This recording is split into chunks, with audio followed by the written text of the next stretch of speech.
should think about upgrade rates when rolling out the iPhone b.attery replacement program. During Apple's earnings conference call yesterday, Tim Cook fielded a question about the controversy resulting from Apple's admission that it throttles performance on older iPhones with degraded batteries.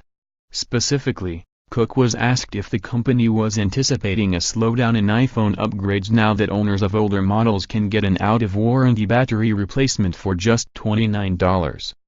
Hardly a new point of speculation. One analyst earlier this month suggested that Apple's new battery replacement program could theoretically cost Apple millions in new sales.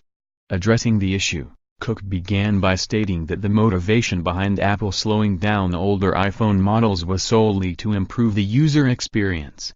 And on a related note, Cook emphatically stated that Apple did not take into account how the company's nascent battery replacement program might impact the rate of iPhone upgrades.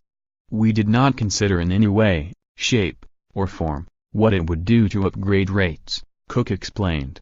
"We did it because we thought it was the right thing to do for our customers. And sitting here today, I don't know what effect it will have. And again, it's not and was not in our thought process of deciding to do what we've done."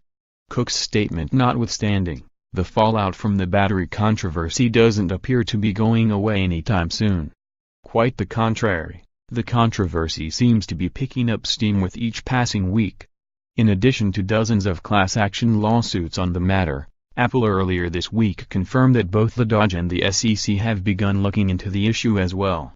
In a statement confirming said investigations, Apple articulated that it would never hamper a software release with the aim to spurring hardware upgrades. As we told our customers in December, Apple's statement reads in part, "We have never, and would never, do anything to intentionally shorten the life of any Apple product, or degrade the user experience to drive customer upgrades."